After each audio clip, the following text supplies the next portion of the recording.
Anda menyaksikan Breaking News TV One bersama saya Putri Windasari. Pemirsa, kami baru saja mendapatkan kabar duka bahwa Menteri Pendayagunaan Aparatur Negara dan Reformasi Birokrasi Menpan RB Cahyokumolo menghembuskan nafas terakhirnya di Rumah Sakit Abdi Waluyo pada pukul 11.10 waktu Indonesia Barat. Di mana sebelumnya Cahyo memang sudah masuk rumah sakit dan tengah menjalani perawatan intensif sejak 2 pekan terakhir. Dari informasi yang kami peroleh bahwa Menpan RB Cahyokumolo sempat menderita infeksi paru dan dirawat di Rumah Sakit Abdi Waluyo, Jakarta. Kabar duka tersebut dibenarkan oleh petinggi PDIP Junimart Girsang. Dia mengatakan Cahyokumolo wafat pada hari ini Jumat 1 Juli sekitar pukul 11.10 waktu Indonesia Barat di Rumah Sakit Abdi Waluyo, Jakarta.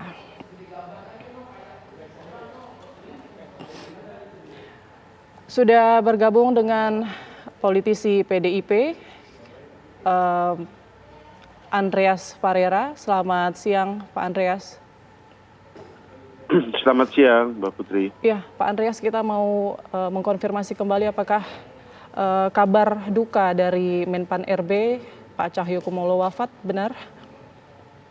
Ya betul, barusan kami mendapat informasi bahwa mantan Sekjen PDI Perjuangan Pak Cahyokumolo yang juga adalah Menteri PAN RB telah meninggalkan kita semua, telah meninggal dunia pada pukul 11.10 kurang lebih.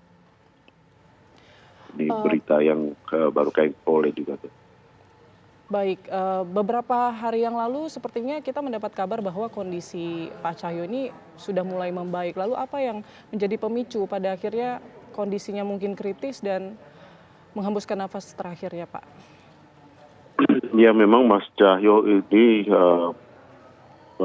masuk ke rumah sakit itu sebelum Rakernas, sebelum rapat kerja nasional tanggal 21 kemarin beliau sudah masuk rumah sakit dan kondisinya memang agak naik turun gitu. Nah terakhir kami mendengar bahwa kemarin itu sempat 2 kali mengalami situasi yang kritis gitu.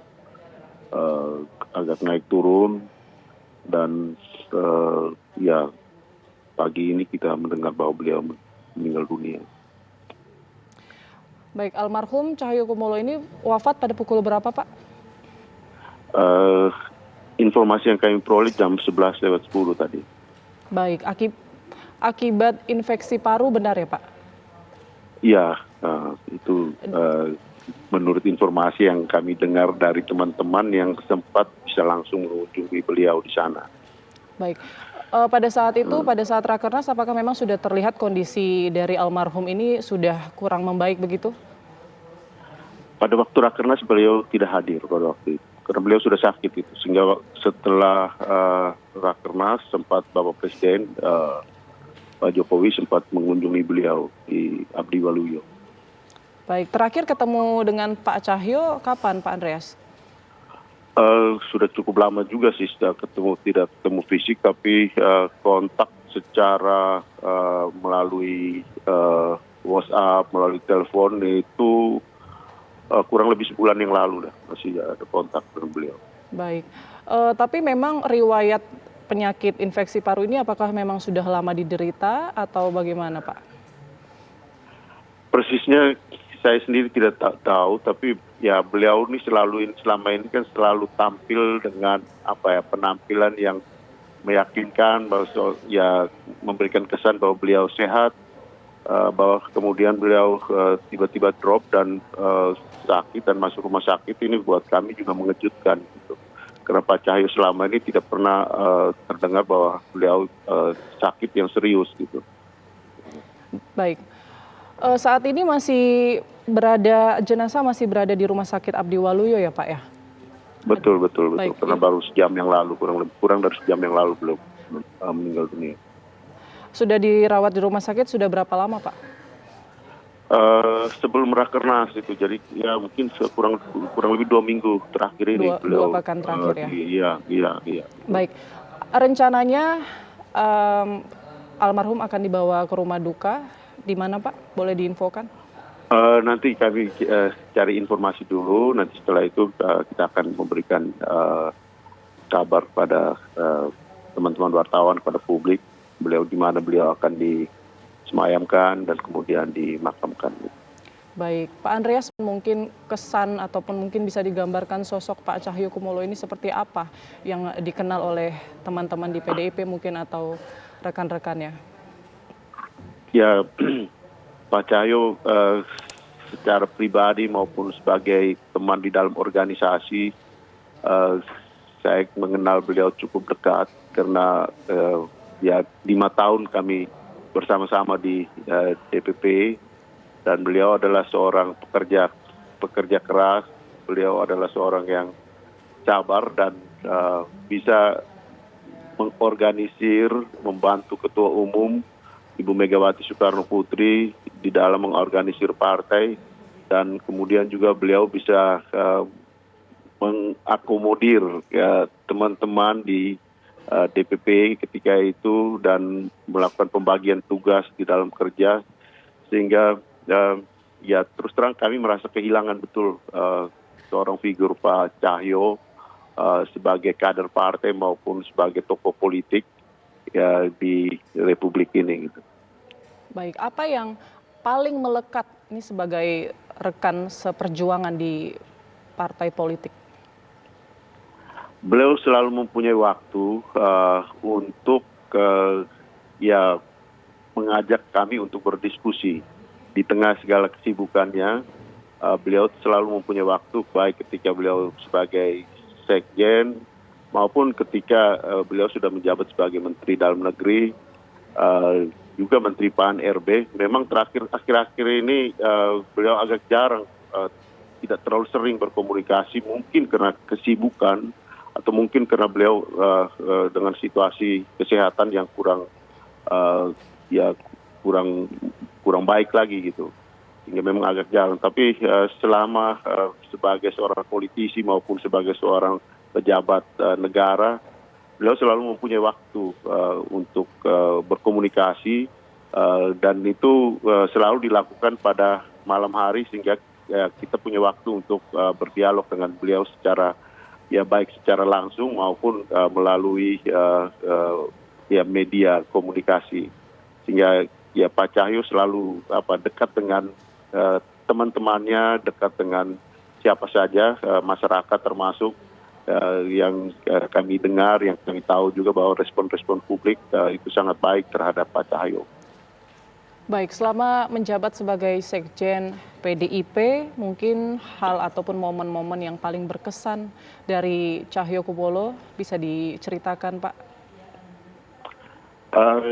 Ya, di PDI Perjuangan itu Sekjen adalah figur yang kemudian melanjutkan semua instruksi, semua keputusan yang dibuat oleh Ketua Umum atau dibuat oleh partai dan kemudian didistribusikan kepada ketua-ketua partai, ketua-ketua bidang yang lain. Dan Pak Cahyo adalah seorang manajer di partai yang mendistribusikan penugasan itu secara merata, secara adil ke teman-teman pengurus-pengurus, baik itu di tingkat DPP maupun sampai dalam penugasan-penugasan ke wilayah-wilayah. Sehingga itu sangat-sangat berkesan, terutama ketika saya sebagai kader partai yang lebih muda merasakan betul bahwa komunikasi dengan beliau, kemudian konsultasi dan diskusi dengan beliau itu sangat memberikan kesan bahwa beliau adalah orang yang bisa mengayomi yang lebih muda. Gitu. Baik, Pak Andreas, maaf tadi terakhir bertemu dengan Cahyokumolo kapan, Pak?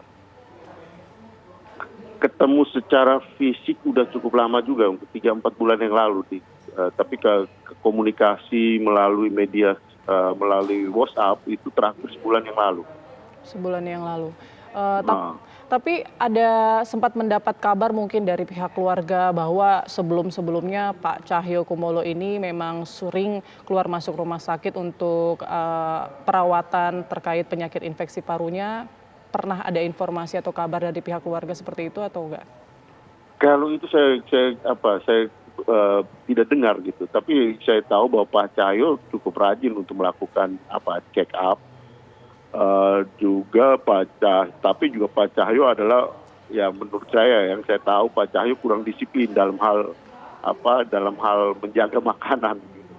Sehingga seringkali beliau tidak terlalu peduli juga bahwa kalau ada meskipun mungkin ya beliau punya sakit, tapi ya dulu ketika kami sering sekali bersama hampir tiap hari, hampir tiap seminggu, kadang-kadang 2-3 kali kami makan bersama, dan Pak Cahyo tidak terlalu peduli dengan soal makanan yang ya menurut banyak orang itu mungkin mengandung kolesterol atau mengandung, beliau ya selalu menikmati makanan-makanan kesukaan tanpa ada halangan. Itu yang saya tahu dari beliau. Baik, terima kasih Pak Andreas Parera selaku politisi PDIP telah berbagi bersama TV One. Tadi sudah membenarkan bahwa Menteri Pendayagunaan Aparatur Negara dan Reformasi Birokrasi Menpan RB Cahyokumolo telah wafat di Rumah Sakit Abdi Waluyo pada pukul 11.10 waktu Indonesia Barat, tepat di hari ini di 1 Juli 2022. Tadi juga kita dengarkan bahwa Pak Andreas juga menyatakan bahwa Cahyokumolo ini sudah menderita sakit sejak 2 pekan, dirawat di rumah sakit secara intensif dengan diagnosa infeksi paru. Kalau kita mendengar tadi Pak Andreas sempat menyampaikan kesan-kesannya selama berjuang bersama-sama di PDIP, bahwa sosok Cahyokumolo ini adalah sosok yang senang untuk berdiskusi, berbagi ilmu bersama kader-kader partai PDIP, dan Sekjen PDIP ini juga senang bergaul begitu dan tidak pernah menunjukkan kondisi fisiknya yang kurang sehat, selalu bersemangat dalam melakukan aktivitasnya sehari-hari, dan banyak kesan yang ia tinggalkan bersama teman-temannya ataupun rekan-rekannya di PDIP. Dan kalau kita sebagai informasi bahwa Cahyokumolo ini adalah kader PDIP dan pernah menjadi sekjen juga di PDIP, lalu dia mundur dari posisinya sebagai sekjen PDIP pada tahun 2014 silam setelah dipilih Joko Widodo Presiden untuk masuk ke dalam kabinet sebagai Menteri Dalam Negeri. Dan pada pemerintahan Jokowi di periode 2019-2024, Cahyokumolo kembali dipercaya untuk masuk kabinet untuk menjabat sebagai Menteri Pendayagunaan Aparatur Negara dan Reformasi Birokrasi atau Menpan RB. Dalam karir politiknya, pria kelahiran 1 Desember 1957 itu pernah bergabung dengan Golkar sebelum menjadi kader PDIP, dan dia pun tercatat pernah menjadi Ketua Umum KNPI. Kita masih menunggu informasinya apakah selanjutnya almarhum akan disemayamkan di mana dan di rumah duka mana.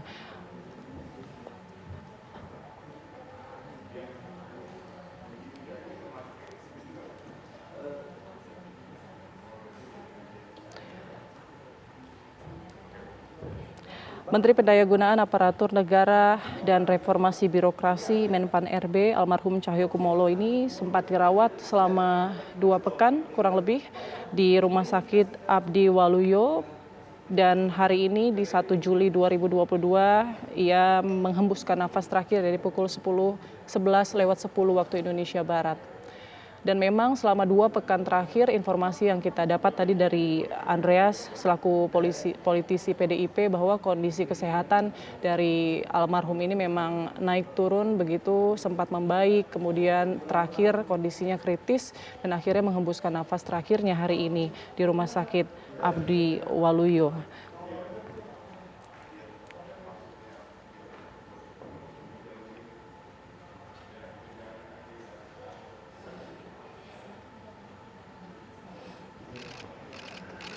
Berdasarkan informasi dari Sekjen PDIP Hasto Kristianto dan juga Ketua Umum PDIP Megawati Soekarnoputri juga sempat selalu memantau kondisi kesehatan Cahyokumolo selama ia dirawat di Rumah Sakit Abdi Waluyo selama 2 pekan terakhir. Dan memang kondisi kesehatan dari Cahyokumolo ini dikabarkan memang sempat membaik, namun beberapa hari terakhir ini kondisinya memburuk akibat menderita infeksi paru.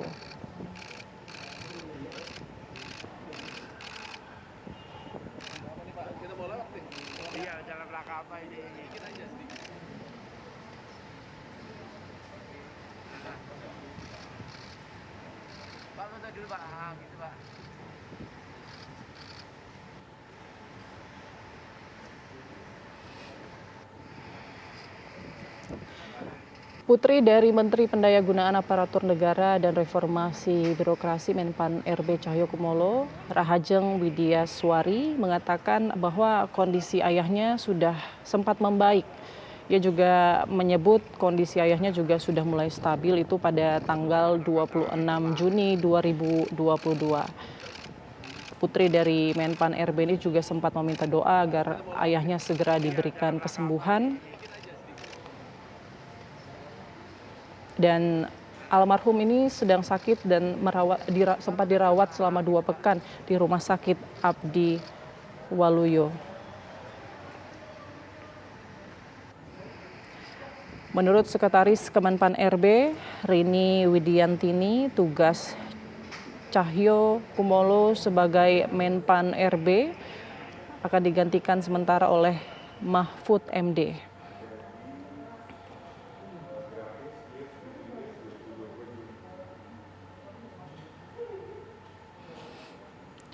Ya, Menpan RB ini meninggal pada pukul 11:10 waktu Indonesia Barat, tepatnya di hari ini di 1 Juli 2022 akibat menderita infeksi paru dan sudah menjalani perawatan intensif di Rumah Sakit Abdi Waluyo selama 2 pekan terakhir.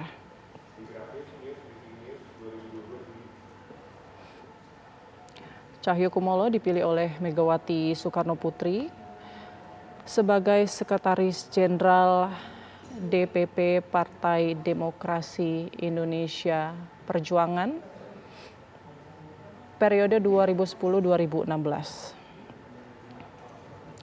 Yang pada periode sebelumnya duduk sebagai Ketua DPP Bidang Politik PDIP.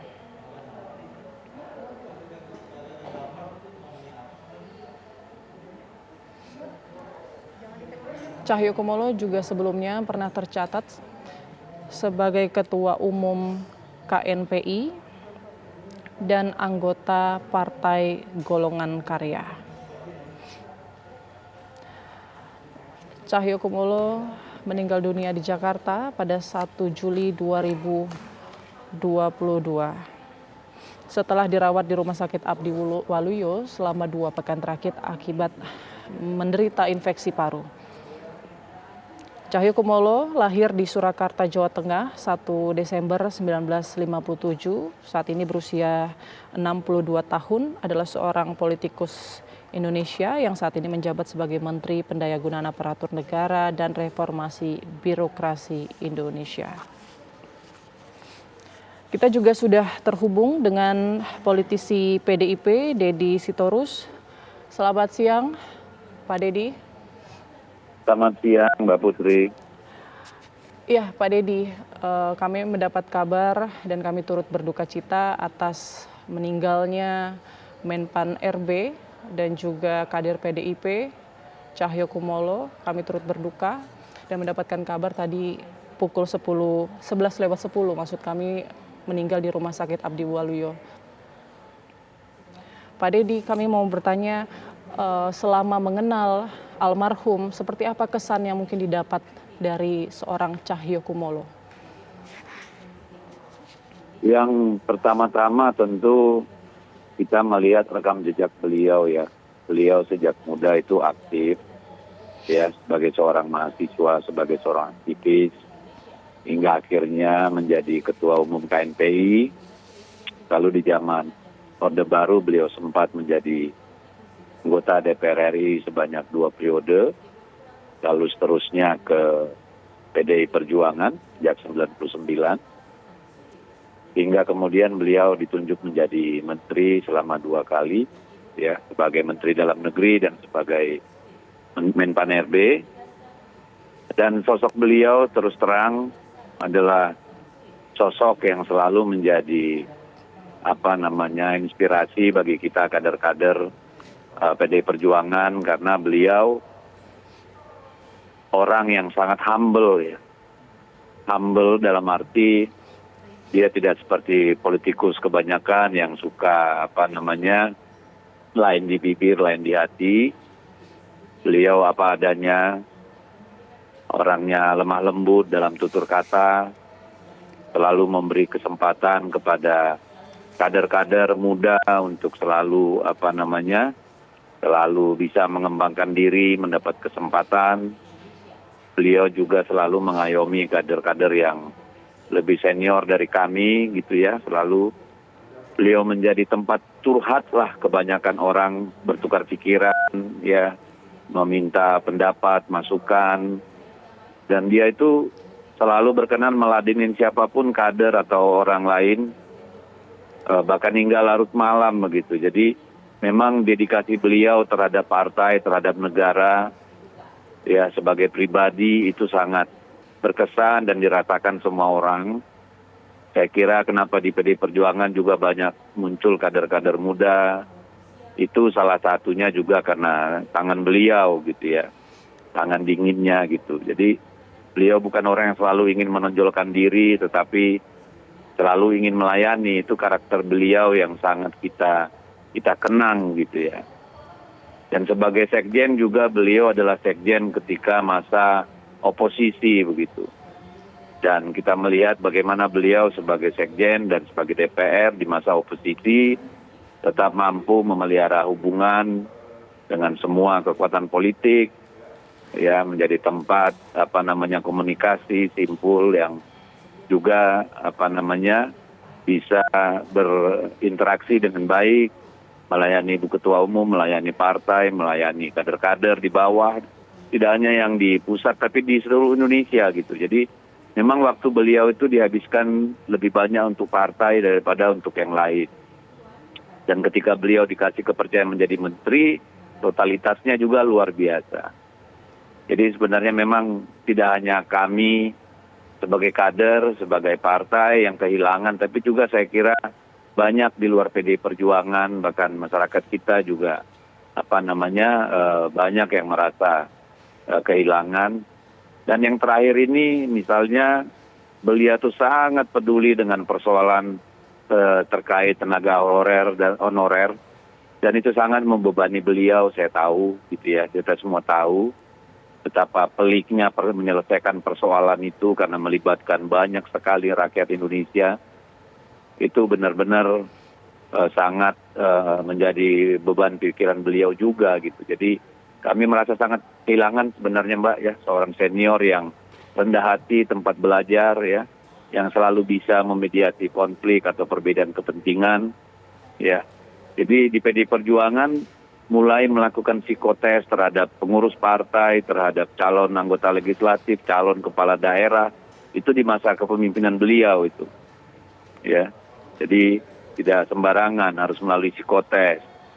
Di masa beliau juga dikembangkan konsep 3 pilar partai, yaitu struktural partai, kepala daerah, dan legislatif, supaya pelayanan pembangunan terhadap wilayah dan masyarakat itu benar-benar bisa lebih efektif lagi, termasuk memulai bank data kader yang lebih sistematis gitu. Jadi orangnya konsisten, pekerja keras gitu ya.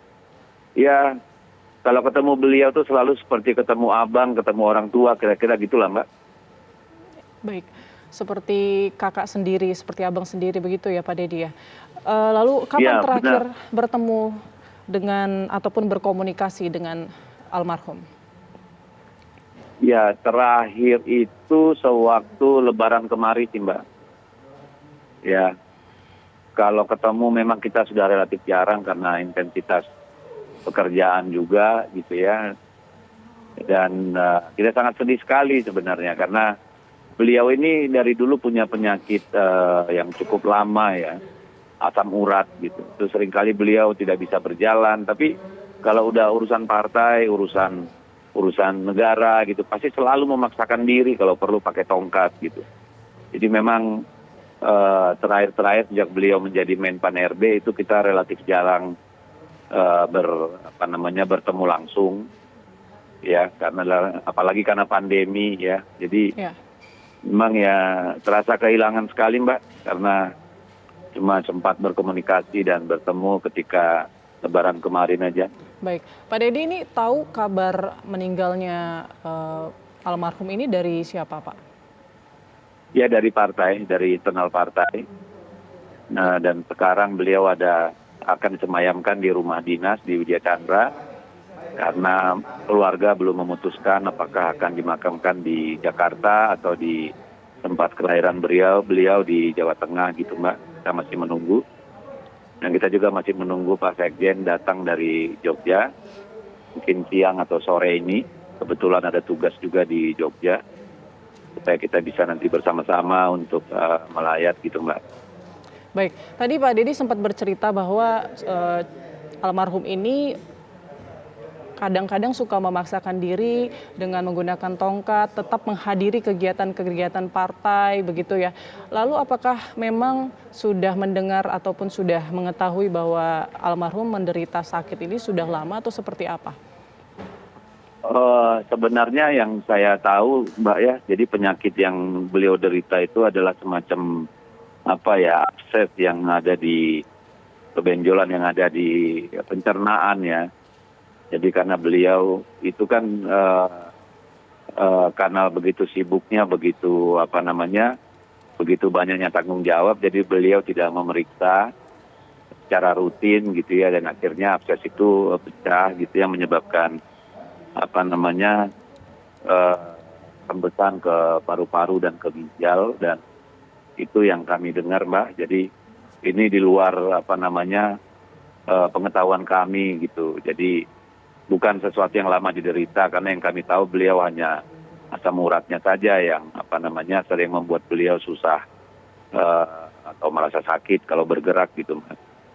Baik, jadi awalnya yang diketahui ini mengalami penyakit lambung begitu ya Pak Dedi, kemudian sekarang ada komplikasi ke paru dan ke paru-paru. ginjal. Baik, apa yang paling melekat dari sosok Cahyokumolo ini, Pak Dedi? Kalau yang paling melekat, beliau ini tidak pernah menganggap remeh orang, tidak pernah mengukur orang dari siapa dia, anak siapa, dari mana. Ketemu pertama pun beliau sampai ketemu hari terakhir itu sama gitu, tetap ngemong gitu ya. Jadi bayangkan ketika pengalaman pribadi saya misalnya pertama kali masuk partai, ya dia seorang sekjen gitu yang begitu tinggi jabatannya, kita orang baru, itu perlakuannya, kehangatannya tetap sama gitu Mbak. Ya jadi bahkan ketika kita pertama mendapat tugas, dipercayakan untuk mengerjakan sesuatu di partai, kepercayaannya, trustnya kepada kita bahwa kita mampu mengerjakan juga itu luar biasa gitu ya. Dan cara beliau memberikan masukan itu benar-benar membuat kita merasa nyaman dan pengen berbuat lebih baik kira-kira gitu. Jadi makanya saya bilang tadi, sosok abang atau ayah yang sangat penuh perhatian dan sangat nyaman kalau kita berinteraksi gitu loh Mbak. Baik, terima kasih banyak Pak Dedi Sitorus. Kami turut berduka cita, sekali lagi kami sampaikan atas wafatnya Cahyokumolo selaku Menteri Pendayagunaan Aparatur Negara dan Menpan RB.